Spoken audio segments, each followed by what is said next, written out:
If you have followed us on Facebook this week, you will have seen some lovely photos from Lenk. Iris and I traveled there for the yearly conference of Methodist pastors and lay delegates from Switzerland, France, and North Africa.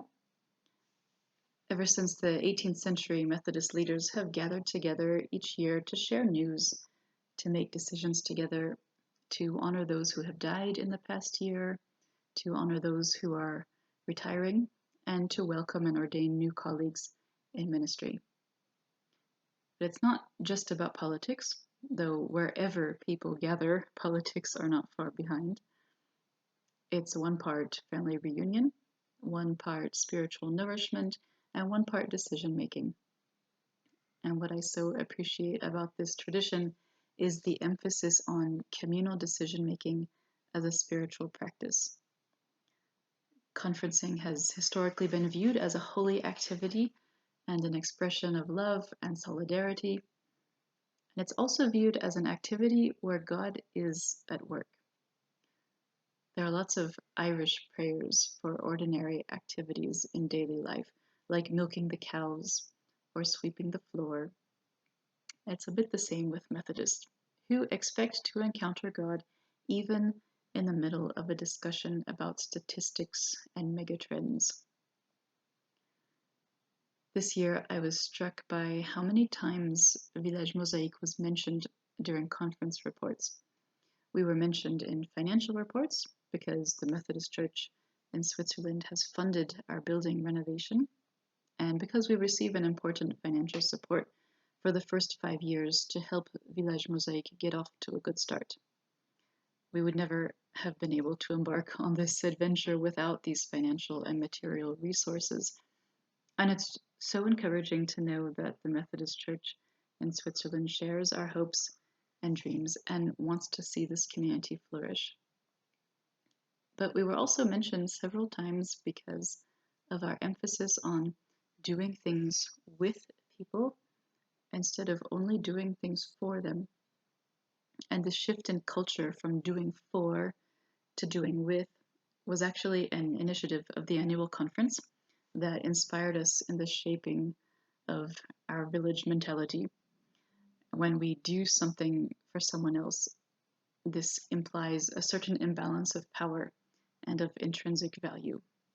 And so often churches expect outsiders to conform to a particular way of doing or thinking or believing, which ignores the unique gifts, wisdom, and experience that the person already has, or which only recognizes them insofar as they correspond to the prevailing church culture. And in this way, being part of the church requires assimilation and conformity, leaving parts of oneself behind at the door. But God has created each person in God's divine image. Each person is beloved, blessed, with unique gifts and capacities.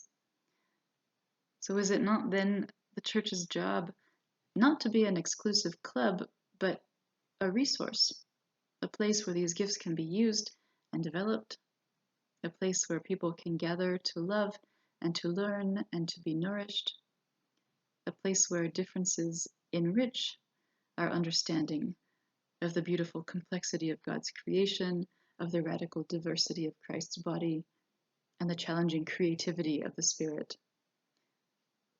In a lot of ways, this might seem completely normal and even intuitive. Certainly, every church likes to believe that it's welcoming. But how many times have I heard in the past year, I've never heard anyone talk that way about church? Distinctions such as culture, gender, sexual orientation, socioeconomic status, religious identification, and church membership should not prevent us from learning from and with one another, from growing together, from creating community, from walking in Christ's ways of compassion and peace and justice together. Have you ever noticed how relationships are deepened when people do or experience something together? Cooking a meal, making a collective work of art, going to a conference, surviving a disastrous camping trip. Church is for us not just a place to share ideas, but a place where we experience and experiment and create and question together. We sometimes say in French, on fait avec, or we do with what we have, to signify that we do what we can with the little we have. But here we say proudly and with joy, oui, on fait avec. Yes, we do